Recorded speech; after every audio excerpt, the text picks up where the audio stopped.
안녕하세요. 세리쌤이에요. 오늘도 충남 온라인 학교에 등교해준 여러분들 모두 환영합니다. 반갑습니다. 너굴 친구 오프닝 처음 봐요? 원희 친구 반가워요. 안녕하세요. 오늘도 여러분들하고 즐겁게 이렇게 수업 시작해 봤으면 좋겠습니다. 펭슈 친구 안녕하세요. 띵비 안녕하세요. 오늘도 여러분들 기억해줄 약속 있죠? 유하. 학습지는 다 다운로드 받으셨어요? 선생님이 항상 에듀스 충남에 학습지 올려놓으니까요. 다운로드 받아서 여러분들 출력해서 보면서 같이 메모도 하면 더 좋겠죠. 자, 그리고 여러분들 너무너무 잘해주고 있는데요. 채팅창, 댓글창 항상 예쁜 말, 고운 말로 채워주세요. 여러분들 지금도 수업 너무 열심히 잘하고 있는데 다른 친구들 열심히 하는 친구들 그리고 선생님들 눈살 찌푸려지지 않도록 수업 열심히 집중해주면 좋겠습니다. 그리고 오늘도 질문 파란색 하트, 노란색 하트 천천히 얘기해주세요. 그리고 사랑해요, 애정 표현도 많이 해주시면 감사하겠습니다. 자, 우리 지난 이야기 한번 돌아볼게요. 지난 시간에 선생님이 흐름상 답변 못한 친구들 좀 있었는데요. 그 질문들 먼저 답 드리려고 합니다. 나태주 시인의 풀꽃에는 반어, 풍자, 역설 중 뭐가 쓰였어요? 물어본 친구들이 있었어요. 풀꽃시 한번 떠올려 볼까요? 자세히 보아야 예쁘다. 오래 보아야 사랑스럽다. 너도 그렇다. 자, 이 시에 반어, 역설, 풍자 있어요, 없어요? 자, 풀꽃시 한번 우리 떠올려 보자. 반어, 풍자, 역설 있어요, 없어요? 없죠. 그죠? 풀꽃시에는 반어, 풍자, 역설은 없어요. 모든 시들에 다 이 셋 중에 하나의 표현법이 쓰인 건 아니겠죠. 우리가 중학교 1학년 때 이미 표현법을 몇 가지 배웠다고 말씀드렸어요. 비유, 직유와 은유, 그리고 의인법 이런 것들 배웠고요. 그리고 우리가 배우지 않은 서리법이나 영탄법 같은 여러 표현 방법들이 있어요. 여러분들이 이런 표현법들 중에 시인들이 자기가 말하고 싶은 거에 알맞게 표현법을 선택하기도 하고 또는 새로운 표현법도 사용하기도 하니까 항상 이 세 가지 중에서만 찾으려고 하지 말고 여러 가지 표현법들 중에 어떤 게 쓰였을까 생각해주면 좋을 것 같아요. 자, 그러면 풀꽃 또 하나 지난 시간 한준규 친구 우리 운율 배웠죠? 반어, 풍자, 역설, 운율 이렇게 배웠죠. 자, 풀꽃시에는 그러면 어떤 표현법이 사용됐을까? 자세히 보아야 예쁘다, 오래 보아야 사랑스럽다, 너도 그렇다. 너를 풀꽃에 빗대어서 표현해주고 있죠. 비유법이 사용된 걸로 볼 수 있겠죠. 운율 당연히 드러나 있죠. 박자, 자세히 보아야 예쁘다, 오래 보아야 사랑스럽다, 너도 그렇다. 이렇게 운율은 모든 시에 선생님이 다 있다고 얘기했었죠. 자, 그리고 또 다른 질문. 선생님 평소에는 시 쓸 게 잘 생각나는데 쓰려고 하면 생각이 안 나요. 이렇게 한 친구도 있었어요. 그래서 시인들은 항상 이런 메모지를 들고 다니면서 뭔가 생각이 탁 떠오를 때마다 메모를 해놓는데요. 근데 우리는 시인은 아니니까, 그죠? 그러면 어떻게 하면 시 잘 쓸 수 있을까? 우리가 지난 시간에 했던 것처럼 다른 시들도 한번 살펴보고 나도 이런 경험 있었는데 찾아봐주고 그리고 감정 단어들 떠올려보고 또 이런 이야기로 시 쓰려고 하는데 어떻게 쓰면 좋을까? 다른 친구들과 이야기도 나눠보면 더 시를 잘 쓸 수 있겠죠. 자, 지난 시간에 우리 온라인 계약을 주제로 여러 친구들이 아이디어를 줬었는데요. 기발한 친구들의 아이디어들 여러분 참고해서 여러분도 시를 썼으리라 생각합니다. 지난 시간에 몇 명 친구들이 선생님한테 메일로 이메일을 보내준 친구들이 있어요. 그 중에서 두 편만 선생님이 소개를 해드리려고 해요. 당진의 합덕중학교의 박이샘 친구가 시를 이렇게 써줬는데요. 이 시는 신흥건 시인의 넌 바보다 우리 시 같이 읽었죠. 자, 이 시를 읽고 감명을 받아서 써봤대요. 좋은 시 한 편을 읽는 것도 굉장히 가치 있는 경험이 될 수 있겠죠. 자, 이렇게 시를 읽었던 경험을 토대로 시를 써줬어요.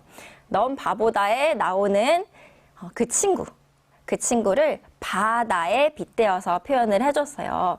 그리고 이렇게 너는 참 마음이 넓다. 마음 참 넓다. 이렇게 처음 구절과 마지막 구절도 맞춰준 것도 되게 멋진 것 같아요. 자, 그리고 서산의 성현중학교 닉네임 서율 친구가 온라인 계약을 주제로 이렇게 시를 써줬는데요. 되게 멋지죠? 얼굴을 맞대고 이야기 나누던 날이 언제였던가? 굳게 닫힌 교문을 누가 열어줄 수 있을까? 이렇게 의문문의 형태로 시를 끝내준 것도 굉장히 멋져요. 그렇죠? 자, 아직 우리가 배우지는 않았지만 이거는 서리법이라고 해요. 의문문을 가지고 이렇게 시를 써주는 거 서리법이라고 하는데요. 이런 표현법도 썼고요. 그리고 뿌옇게 시간이 쌓이고 쌓여 시간을 먼지처럼 이렇게 표현해준 것도 굉장히 멋지네요. 여러분들도 여러분들의 경험과 그리고 개성을 담아서 시를 써보셨겠죠? 자, 오늘 우리는요, 담화라는 거에 대해서 배울 거예요. 용어가 좀 낯설어서 어렵게 느껴질 수도 있어요. 하지만 선생님하고 재밌게 한번 배워보도록 합시다. 오늘 담화의 개념과 구성 요소들 한번 알아볼 거고요. 그리고 맥락을 고려하면서 말에 담긴 뜻을 찾아보고 해석해 보도록 하겠습니다.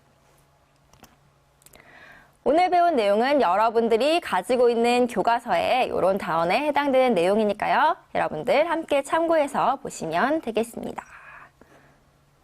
자, 담화. 담화라는 말 들어본 적 있어요? 담화. 어떨 때 담화라는 말 들어봤지? 여러분들 뒷담화 들어봤죠? 그렇죠? 뒷담화. 어떤 뜻이에요? 뒤에서 하는 이야기들 우리가 뒷담화라고 하죠. 사실 어원상으로는 다마에서 왔다 일본어식 표현이라고 하는데요. 뒷담화, 뒤에서 하는 이야기를 뒷담화라고 하죠. 또 담화 어떨 때 들어봤을까? 담화. 우리 대국민 담화 이런 거 들어봤어요? 우리 뉴스나 신문 같은 데 보면은 대통령의 또는 정부의 대국민 담화라는 말이 나오죠. 대국민 담화는 국민들을 대상으로 하는 담화 이야기예요. 자, 그러면 담화라는 거는 뭔 것 같아요? 뒤에서 하는 이야기. 국민들을 대상으로 하는 이야기 같은 뜻이 되겠죠. 자, 우리가 담화의 개념. 네, 물음표 친구 빨리 좀 담화. 네, 알겠습니다. 자, 빨리 담화의 개념을 알아볼게요. 담화의 개념에 대해서 이야기를 나누기 전에 우리는 먼저 발화라는 개념에 대해서 알아야 해요. 발화는 뭘까요? 발화? 발화. 불 지르는 거 아니에요. 발은 발생하다 할 때 발자예요. 화는 대화, 전화, 수화 같은 말화자죠. 그러면 발화는 무슨 뜻일까? 말이 발생하는 거, 말이 생겨나는 거죠. 자, 발화라는 거는요, 머릿속에 생각했던 게 입 밖으로 문장으로 돼서 입 밖으로 나오는 것. 이것을 우리가 발화라고 합니다. 화면에 선생님 너무 예쁘게 나오네요. 미안합니다. 머릿속에 있던 생각이 입 밖으로 나오는 거. 이게 발화예요. 선생님 수업 너무 재밌어요 하고 이렇게 표현해주는 게 말로 입 밖으로 표현해주는 게 발화겠죠. 자, 그러면 담화라는 건 뭘까? 이런 발화들이요, 여러 개가 이어지면 발화 계속 이어지면 이게 뭐냐면 담화가 되는 거예요. 네, 발화가 여러 개가 이어지면 담화가 된대요. 자, 그러면 어떨 때 담화가 만들어지겠어요? 2명 이상의 사람들이 같이 모여서, 그죠? 내가 어떤 말을 누군가에게 전하고 또 그 사람이 그 말을 듣고 대답하고 이렇게 의사소통을 하는 상황에서, 대화를 하는 상황에서 만들어지는 게 바로 담화입니다. 자, 이해됐나요? 자, 담화라는 건 의사소통 상황, 대화하는 상황을 생각해 보라고 선생님이 이야기를 했죠. 그렇죠. 김상호 친구 발화는 한 문장이고요. 발화가 계속 발화를 주고받으면 그게 담화가 되는 거예요. 대화의 장면을 여러분이 생각해 주면 되겠습니다. 자, 그러면 담화를 구성하는 요소들에는 뭐가 있을까? 대화하는 상황을 떠올려 볼게요. 한 남자가 있어요. 널 너무 사랑한. 자, 요 남자애가 이렇게 말을 합니다. 난 네가 정말 좋아. 자, 누구한테? 순이한테. 어디에서 말할까? 하교하는 애들 막 몰려오는 교문 앞에서 딱. 자, 그 다음에 여자애가 대답을 하고 대화가 이어지겠죠. 그렇죠. 나 네가 참 좋아. 자, 그러면 이 상황을 한번 떠올려 보세요. 담화를 구성하는 요소들. 먼저 누가 있어야 돼요? 말을 하는 요 남자친구. 말을 하는 사람이 있어야 되겠죠. 자, 이 친구가 말을 합니다. 발화를 합니다. 난 네가 너무 좋아. 말하죠. 자, 그리고 그 말을 듣는 사람이 있어야 되겠죠. 자, 그리고 이렇게 말을 하는 사람과 듣는 사람이 그냥 우주 공간에, 텅 빈 공간에 있는 것이 아니라 어떤 장소에, 시간, 그리고 주변 상황이 있겠죠. 이거 우리가 맥락이라고 이야기를 합니다. 맥락은 상황, 장면의 의미로 이해를 하시면 되겠습니다. 자, 그러면 담화의 구성 요소들 모두 몇 가지인 거죠? 하나, 둘, 셋, 넷, 네 가지 되는 거죠. 말하는 사람, 그리고 듣는 사람, 말하는 내용, 그리고 이들을 둘러싼 맥락, 이렇게 네 가지가 담화의 구성 요소가 되겠습니다. 담화라는 거는요, 결국에는 이렇게 말뿐만 아니라 말을 하고 있는 상황 그 자체를 담화다라고 이해를 하시면 되겠습니다. 자, 이해 다 됐어요? 다시 한번 떠올려 볼까요? 자, 담화의 구성 요소 모두 몇 가지라고요? 네 가지. 어떤 거 있어요? 말을 하는 사람, 또 그 말을 듣는 사람, 그리고 이 사람이 말하는 내용, 그리고 이들을 둘러싼 상황, 뭐라고 해요? 맥락이라고 이야기를 합니다. 이렇게 총 네 가지의 구성 요소로 이루어져 있습니다. 자, 그러면 실제 대화 상황에서 한번 찾아볼게요. 오니 유튜브 친구, 말하는 사람, 듣는 사람, 그리고 장소, 상황이라고 바꿔주면 더 좋겠네요. 내용, 맥락과 내용, 이 네 가지 담화의 구성 요소인데요. 여러분들 대화하는 상황 속에서 찾아볼게요. 사진을 한번 보겠습니다. 자, 누가 말하고 있어요? 치과 의사 선생님이 말을 하고 있죠. 듣는 사람 누구예요? 환자가 듣고 있어요. 말하는 내용 있나요? 말을 하고 있죠. 식사하기에 불편한 점은 없으셨나요? 이렇게 말을 하고 있어요. 자, 어떤 상황에서, 어떤 장소에서 이야기를 하고 있어요? 치과에서 진료를 받으면서 일어나는 상황인 거죠. 그렇죠. 담화의 구성 요소 잘 찾아봤습니다. 말하는 사람 누구예요? 치과 의사 선생님, 그리고 듣는 사람 환자, 그리고 내용은 식사하기에 불편한 점이 없는지 물어보는 내용이었죠. 그리고 상황은 치과에서 진료를 받는 상황인 거죠. 오케이, 친구들 다 찬호 친구 잘 찾아줬습니다.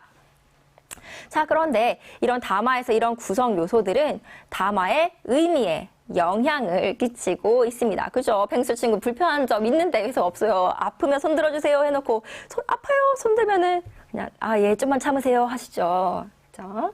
자, 다음 상황 한번 볼게요. 띵. 자, 선생님이 이렇게 식당에서 밥을 먹고 있어요. 밥을 다 먹고 나니까 요리사 아저씨가 이렇게 다가옵니다. 그리고 물어봐요. 식사하기에 불편한 점은 없으셨나요? 자, 이 상황에서 말하는 사람, 듣는 사람, 그리고 발화와 맥락 찾아볼게요. 발화 내용과 맥락 찾아볼게요. 말하는 사람은 누구예요? 요리사 아저씨죠. 듣는 사람은 밥을 먹고 있는 식당에 밥을 먹고 있는 선생님이죠. 손님으로 찾아온 선생님이죠. 자, 그리고 말하는 내용은 뭐예요? 식사하기에 불편한 점을 없으셨나요? 같이 이야기를 합니다. 자, 그리고 상황은요, 맥락은 식당에서, 음식점에서 그치? 밥을 다 먹고 난 상황인 거죠. 그렇죠. 체리룬 친구 요리사 봐라 하는 사람, 말하는 사람 요리사, 그리고 듣는 사람 손님 잘 찾아줬고요. 내용은 불편한 점이 있는지 물어보는 상황인 거죠. 오니 유튜브 친구. 음식점에서 식사를 마친 상황이에요. 자, 여러분들 이렇게 구성 요소들 잘 찾아봤는데요. 앞의 상황하고 한번 비교해 보니까 어때요? 똑같은 말을 하고 있어요. 그죠? 똑같은 말을 하고 있어요. 식사하기에 불편한 점은 없으세요? 얘기하고 있어요. 그런데 그 의미가 어때요? 조금 다르죠. 아까 치과 의사 선생님이 이야기할 땐 어때요? 식사하기에 불편한 점 없으셨나요? 어떤 의미예요? 밥 먹을 때 어디 아픈 곳은 없었어요? 이렇게 물어보는 거죠. 자, 그런데 이 상황에서는 어때요? 밥은 맛있게 드셨는지, 그리고 서비스에 불편한 점은 없는지를 물어보는 내용이 되는 거죠. 자, 이처럼 말하는 사람이 어떤 사람인지, 어떤 의도로 말하는지, 그리고 듣는 사람의 처지가 어떤지, 어떤 장소이고 어떤 시간인지에 따라서 발화의 의미가 달라질 수 있어요. 이렇게 구성 요소들이 발화의 의미에 영향을 끼치기 때문에 이 구성 요소가 굉장히 중요해지겠죠. 네, 김차원 친구 질문 좋아요. 담화는 말하는 사람과 듣는 사람이 있어야 된다고 했는데 서로 말을 하면 그럼 이거 담화가 아닌가요, 선생님? 아주 좋은 질문이에요. 자, 한번 보세요. 우리가 말하는 이와 듣는 이로 나눠서 이야기를 했어요. 그런데 실제 대화 상황에서는 어때요? 말하는 이와 듣는 이가 정해져 있어요? 정해져 있지? 않죠, 그죠? 자, 요리 선생님이 와서 식사하시기에 불편한 점은 없으셨나요? 물어보면 선생님이 이렇게 얘기해요. 너무 맛있었어요. 너무 맛있고 특히 이 샐러드 진짜 맛있네요. 좀 더 주실 수 있나요? 그러면 요리사 아저씨가 안 그래도 너무 잘 드셔서 이렇게 서비스로 준비했습니다 하고 대화가 이어지겠죠. 그죠? 자, 이렇게 실제 대화 상황에서는 말하는 사람과 듣는 사람이 따로 정해져 있지 않고 끊임없이 그 역할이 뒤바뀌게 됩니다. 말하는 사람이 듣는 사람이 됐다가 다시 듣는 사람이 말하는 사람이 됐다가 이렇게 그 역할이 계속 뒤바뀌게 된다는 거. 이해됐나요? 너무 빨라요, 지성이 친구. 자, 우리 천천히 다 같이 정리해 볼게요.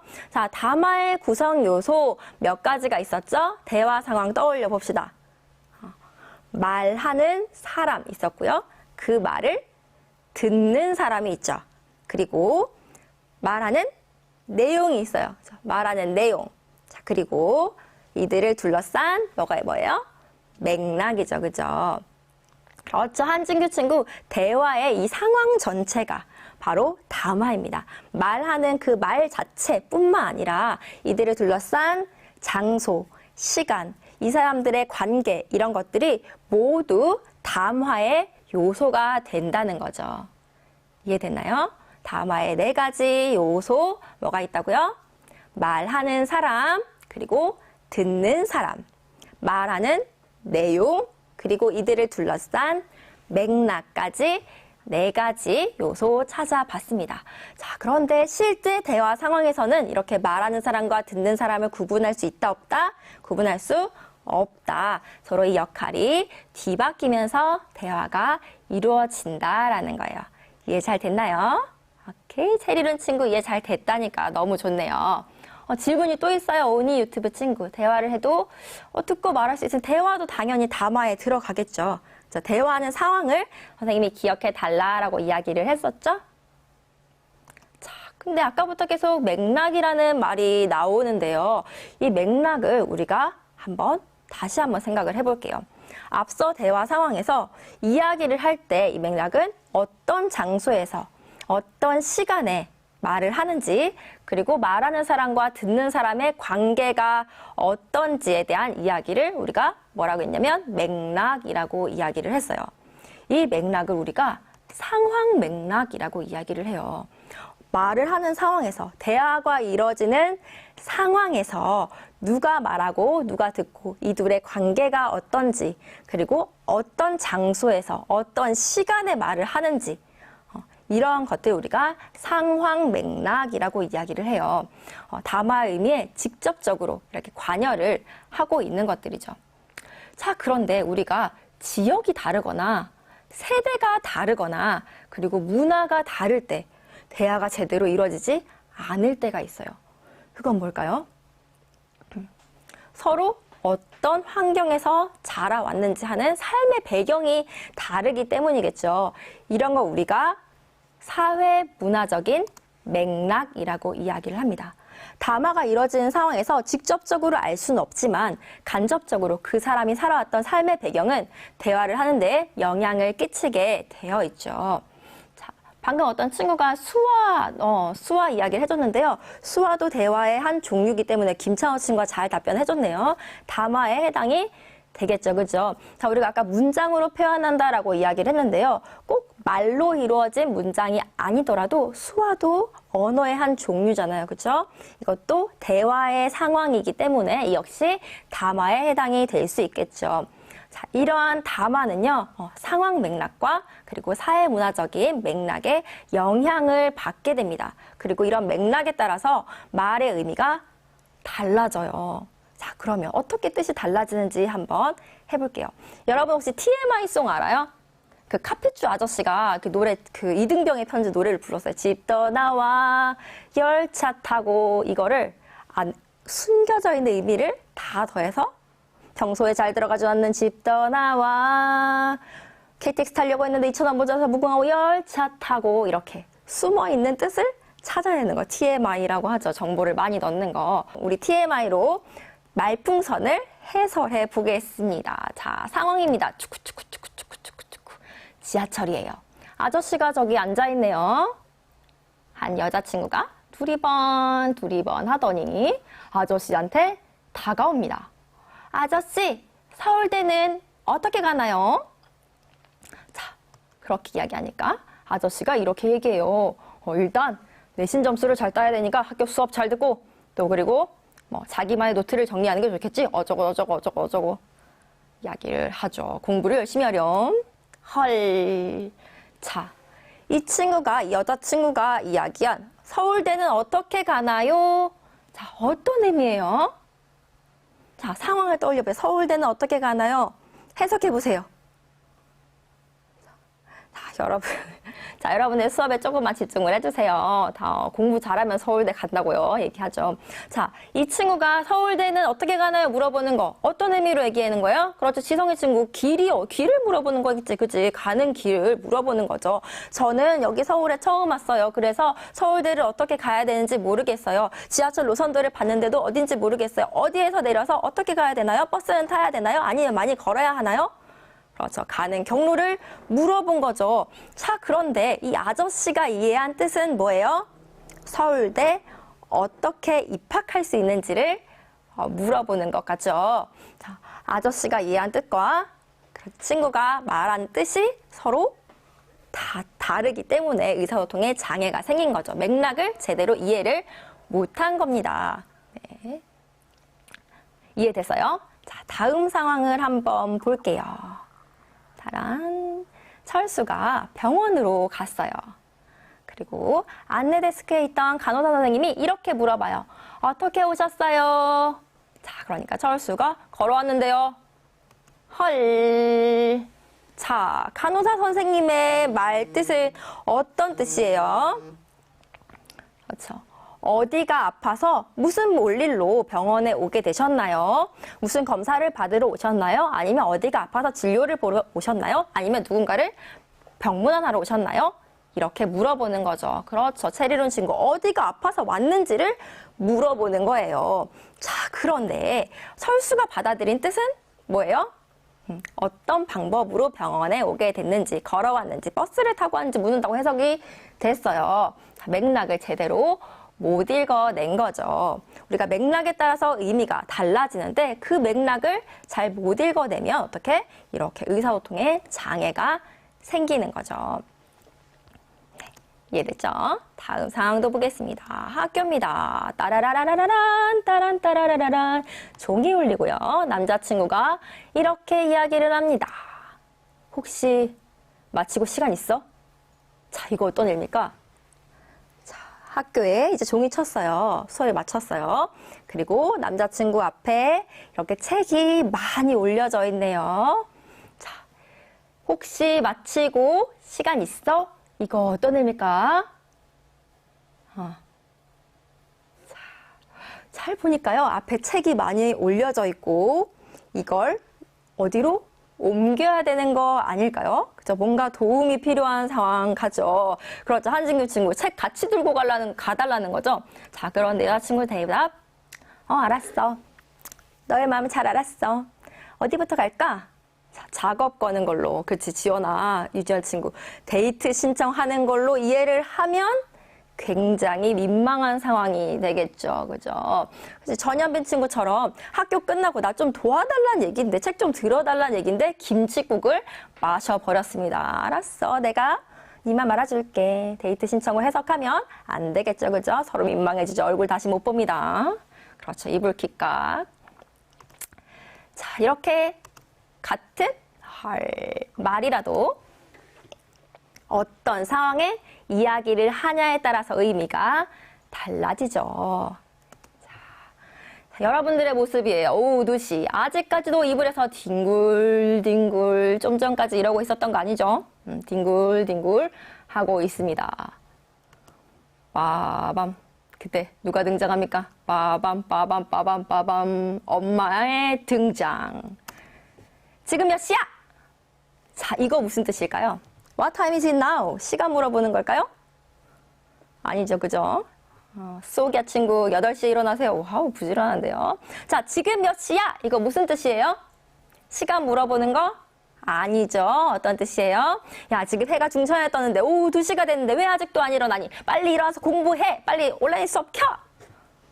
그리고 오늘 너의 하루를 시작했으면 좋겠어. 이런 의미로 해석이 될 수 있겠죠. 그죠? 자, 밤이 됐습니다. 난 여전히 핸드폰을 보고 있는 우리의 친구들. 그죠? 엄마가 등장합니다. 엄크. 빠밤 빠밤 빠밤. 지금 몇 시야? 자, 엄마의 지금 몇 시야? 이거 무슨 뜻일까요? 밤이에요. 밤 12시. 아직도 폰을 하고 있어요. 엄마의 지금 몇 시야? 이거 무슨 뜻이에요? 그렇지. 밤이 늦었는데 얼른 자라. 너굴 친구 충남 재방송 12시에 보고 있었을까?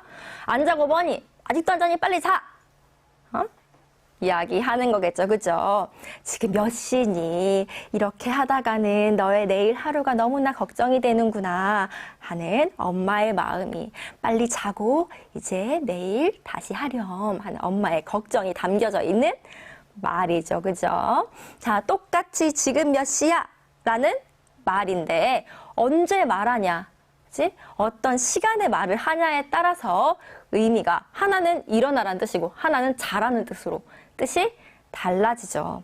이렇게 같은 말도 상황에 따라서 두 사람의 관계에 따라서 그리고 시간과 장소에 따라서 의미가 다르게 해석이 됩니다. 자, 지금까지 이야기한 거 뭐에 따라서 의미가 다르게 해석이 된다고요?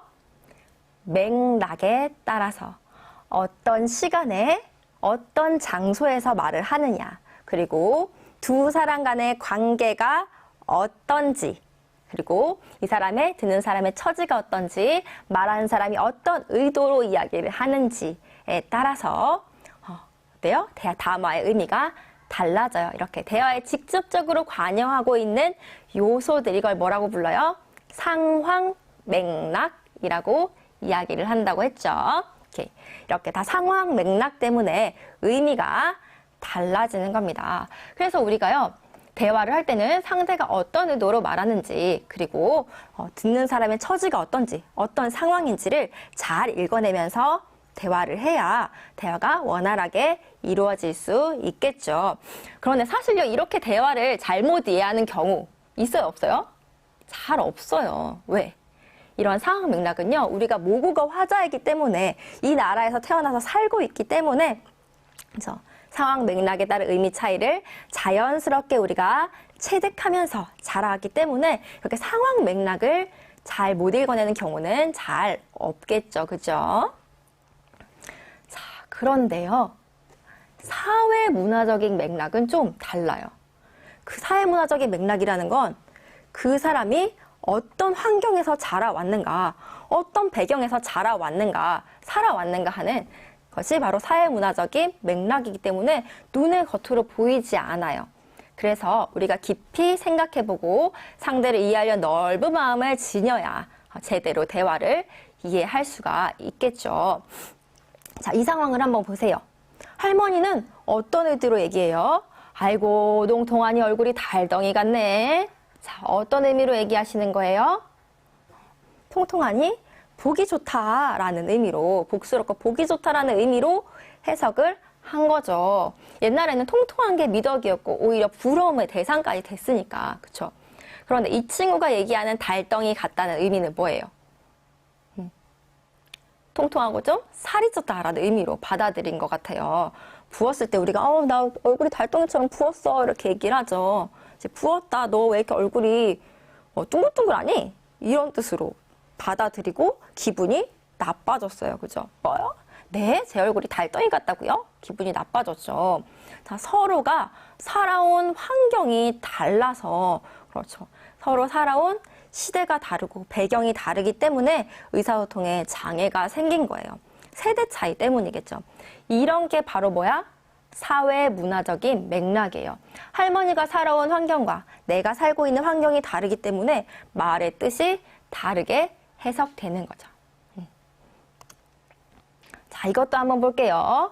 선생님하고 열심히 온라인 수업을 듣고 있는데 아빠가 와서 이렇게 얘기해요. 야, 수업 들으면서 채팅으로 대답 좀 하지 그래? 얘기하니까 친구가 이렇게 대답합니다. 아, 지난번에 장난치다가 벤 당해서 책임 먹었어요. 풀리면 써야죠. 벤? 책임? 자, 책임 당한 친구 있어요? 혹시? 자, 벤, 책임 이렇게 유행어, 많이 사용하는 단어들, 그죠? 단어들이 세대마다 굉장히 달라져요. 그렇죠? 오니 유튜브 친구 책임이 뭐예요? 친구들 책임 많이 쓰던데, 채팅 금지란 뜻의 줄임말이죠. 이런 줄임말, 유행어도 세대마다 굉장히 달라요. 우리 옛날에 그 응답하라에 보면, 아이고, 김 사장, 반갑구먼, 반갑구먼, 이런 장면이 나오는데요. 그 당시에는 그런 유행어가 있었던 거야. 그런 말이 유행을 했던 거야. 그런데 갑자기 지금 2020년이죠. 2020년에 어떤 사람이 와서 아이고 김 사장 하면 이해할 수 있을까? 분위기 갑분싸 싸해지죠. 그죠? 이런 은어나 유행어들도 시대가 달라지면서 굉장히 달라지죠. 세대 차이 때문에 이런 대화의 문제가 생기는 거죠.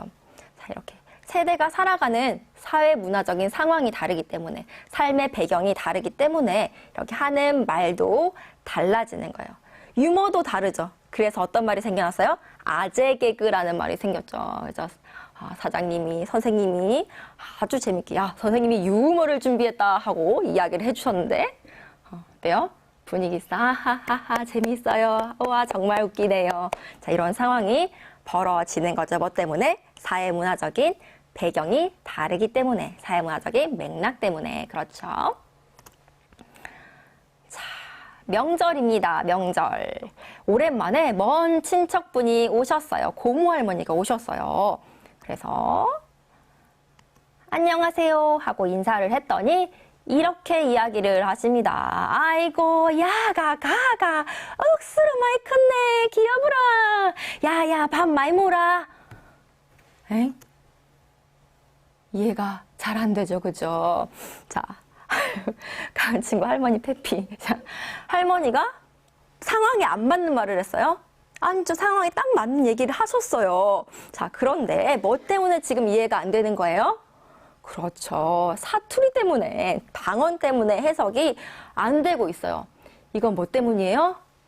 살아온 지역이 달라서 발생하는 문제죠. 이거 역시 사회문화적인 맥락을 잘 고려를 하면서 이해를 해야 되겠죠. 미안해요. 전현빈 친구 사투리를 쓰셔서 못 알아들었죠. 그쵸?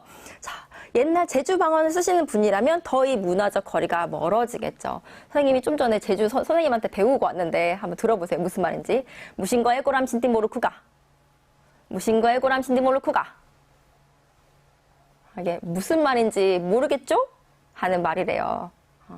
이렇게 사는 지역이 다르면 살아온 배경이, 사회문화적인 맥락이 다르기 때문에 서로 이해하려는 노력이 더 필요하겠죠. 김지환 친구 좋은 얘기 해줬네요. 가가. 이런 거 이렇게 억양에 따라서 달라진 이 사투리도 역시 사회문화적인 맥락 중에 하나가 되겠죠. 자, 철수가 커서요. 외국인 여자친구를 사귀게 됐어요. 그래서 같이 국밥 맛집으로 갑니다. 이모, 여기 국밥 한 그릇 꺼내주이소. 자, 국밥 한 그릇 시원하게 말아주세요. 하고 얘기를 했어요. 오냐 했는데 여친이 물어봐요. 이모? Is she your aunt? 자, 이모는 우리는 어때? aunt, 그죠? 엄마의 여동생을 뜻하는 친족 호칭이에요. 그런데 우리는 일상생활에서 이런 친족 호칭을 굉장히 자주 사용하죠. 그죠? 이모, 언니, 삼촌 이런 말들을 진짜 많이 사용을 합니다. 그런데 외국은 어때요? 다른 나라는 그렇지 않죠. 특히 영어권 국가에서는 이런 말을 사용하지 않는단 말이에요. 자, 이런 문화적인 차이 때문에 의사소통에 어려움이 생길 수 있어요. 그죠? 그래서 이런 문화적인 차이를 이해하려 노력이 필요하겠죠. 이거 역시 뭐 때문이다? 사회 문화적인 맥락이 다르기 때문에 나타나는 나타나는 일인 거죠. 상황인 거죠. 자, 마찬가지 상황입니다. 대학 가서요, 외국인 남자친구를 사귀게 됐어요. 우리 엄마야, 인사해. 이렇게 얘기를 했더니, 우리 엄마, she isn't my mom. 얘기해요. 자, 이 외국인 친구가 이해한 우리의 의미는 뭐예요? our, 너와 나의 의미인 거죠. 그죠? 너와 나를 합친 의미죠. 자, 영어권에서는 my mom, 이렇게 my로 표현될 걸 우리는 나의라는 표현 대신 우리라는 말을 훨씬 더 자연스럽게 사용하고 있는 거죠. 이게 바로 뭐예요? 문화의 차이 때문이죠. 살아온 환경이 달라서 이런 문제가 발생되는 겁니다. 자, 이렇게 사회문화적인 맥락이 다르다는 것을 우린 대화를 할 때 인식을 하고 이해를 하면서 이제 대화에 참여를 해야 되겠죠. 열린 마음으로 점점 우리가 다문화 사회가 되고 있어요. 그래서 이런 문화의 차이를 이상해, 쟨 왜 저래? 라고 이해하는 것이 아니라 조금 더 넓은 마음으로 다름 인정하고 받아들여야겠죠. 그렇죠? 외국에서 들어와 있는 친구들도 마찬가지고요. 그렇죠? 서로 차별하는 말을 사용하지 않고 차별하는 표현을 쓰지 않고 이해하려는 태도가 필요한 겁니다. 자, 마지막으로요. 다시 진지해지세요, 여러분. 패드립 하지 마시고. 자, 진지 모드 돌아옵시다. 자, 마지막으로 미국의 명연설 중에 한 부분을 볼게요. 나에게는 꿈이 있습니다. 자, 연설 중에 한 부분이에요. 나에게는 꿈이 있습니다. 어떤 의미로 쓰였을까? 그냥 이 말만 봤을 때. 뒤에 어떤 말이 이어질 것 같아요? 저는 100만 유튜버가 되고 싶어요. 저는 커서 우주 비행사가 되고 싶어요. 자, 이런 말이 이어질 수도 있겠지만, 그렇죠. 안녕 친구. 이 글은 누가 이런 말을 했어요? 마틴 루터 킹 목사가, 흑인 민권운동가였던 마틴 루터 킹 목사가 한 연설이죠. 그죠? I have a dream. I have a dream that one day on the red hill of Georgia. 언젠가 조지아의 붉은 언덕에서 이전에 노예였던 사람과 그리고 노예의 주인이었던 사람의 아들이 함께 모여서 형제를 나눌 수 있는 날이 오기를. 그게 제 꿈입니다. 라고 얘기하고 있죠. 미안해요. 국어 시간에 영어를 써서요. 자, 나에게는 꿈이 있습니다. I have a dream 이라는 말을 일상적으로 그냥 저 꿈 있어요 라고 쓸 수도 있지만 이 상황에서는 이 말을 어떻게 해석을 해야 되죠? 자, 링컨 대통령이 노예 해방 선언을 하고 100년이 지났어요. 100년이 지났음에도 불구하고 여전히 버스에는 흑인 칸과 백인 칸으로 나뉘어서 있었던, 그래서 백인 칸 바로 뒷자리에 앉았음에도 불구하고 저 뒷자리로 가라는 요구를 받다가 결국에는 폭행을 당했던 그 몽고메리의 사건. 그렇죠? 노예해방선언 100주년을 기념한 평화대행진에서 이 연설을 발표를 했어요. 여전히 백수년이 지났음에도 불구하고 100년이 지났음에도 불구하고 흑인이 차별받고 있던 당시의 역사적인 맥락을 이해해야만, 그 역사적인 상황을 함께 공유해야만 이 연설을 제대로 이해하고 공감할 수가 있겠죠. 이런 역사적인 배경도요, 사회문화적인 맥락에 해당이 되는 거죠. 자, 담화라는 게 뭔지 다시 한번 생각을 해보자. 담화 뭐였어요? 대화의 상황이죠. 그죠? 아, 담화는 대화구나. 이렇게 단순하게 이해를 할 수도 있지만, 담화는요, 사실 너랑 내가 이야기하고 있는 말 그 자체, 현상적인 상황 그 자체뿐만 아니라, 이 사람들이 지금 어떤 관계를 맺고 있는지, 어떤 장소와 어떤 시간에 대화가 이루어지고 있는지, 그리고 듣는 사람의 처지는 어떤지 하는 상황 맥락과, 그리고 그 사람이 살아왔던 삶의 배경인 사회문화적인 맥락까지 모두 영향을 끼치는 복합적인 언어 활동이라고 할 수 있겠습니다. 자, 마지막으로 빨리 정리할게요. It's 정리 타임. 한 장으로 정리해 보겠습니다. 자, 머릿속의 생각이 의사소통 상황에서 문장으로 나타난 거. 자, 뭘까요? 게임꾸러기 친구. 뭘까요? 머릿속의 생각이 의사소통 상황에서 문장으로 나타난 거. 이걸 뭐라고 했어요? 아, 발화. 그렇죠. 발화. 오니 유튜브 친구, 김창호 친구, TMI 친구, 발화 잘 찾아줬습니다. 자, 이런 발화들이 모여서 뭐가 되죠? 발화들이 모여서, 그렇지, 담화가 되죠. 그죠? 담화. 발화가 여러 개가 이어지면 이 발화의 집합체를 우리는 담화라고 이야기를 합니다. 그렇죠. 전화 친구 담화, 박나연 친구 담화. 잘했어요. 김현 친구 담화. 자, 그러면 이 담화의 구성 요소 몇 가지? 4가지 뭐 있었죠? 말하는 사람, 듣는 사람, 발화 내용, 그리고 맥락. 다시 말하는 사람, 듣는 사람, 말하는 내용, 발화 내용, 그리고 이들을 둘러싼 맥락. 이렇게 총 4가지 담화의 구성 요소였습니다.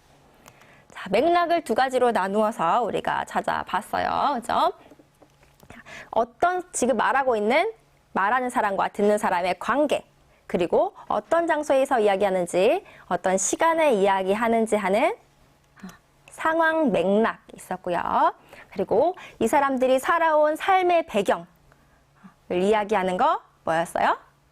사회 문화적인 맥락. 이렇게 2가지로 나뉘었죠. 말하는 사람의 의도, 대화 참여자의 관계와 처지, 그리고 대화가 이루어지는 시간적인, 사회적인 이런 공간적인 상황들을 우리가 상황 맥락이라고 이야기를 했고, 그리고 대화가 이루어지는 역사적인 배경, 그리고 그 사람들이 사는 삶의 배경, 지역, 세대, 문화적인 배경들을 우리는 사회 문화적인 맥락이라고 이야기를 했습니다. 그렇죠. 한진규 친구, 점점점 친구 모두 잘 이해를 해줬어요. 해파리 친구도요. 이런 맥락을 잘 고려를 해줘야 우리가 담화의 의미를 제대로 이해하고 의사소통을 원활하게 할 수 있겠죠. 와우! 자, 물음표 친구 아주 좋은 질문 해줬어요. 선생님이 이 생각거리 던지고요. 수업 마무리하려고 합니다. 혼잣말은 담화일까요? 아닐까요? 혼잣말, 담화일까 아닐까? 머릿속에 나온 생각이 이렇게 표현된 게 우리가 담화라고 했죠. 담화일까 아닐까? 자, 그리고 그럼 글로 쓴 거는 담화일까요? 아닐까요? 글로 쓴 건 담화일까요? 아닐까요? 자, 여러분들 이 2가지 생각해 보시고요. 우리 다음 시간에 다시 이야기 나눠볼게요. 다음 시간에는 공감하며 대화하기란 주제로 여러분들과 함께 수업해 보도록 하겠습니다. 오늘도 즐거웠어요. 빠이빠이.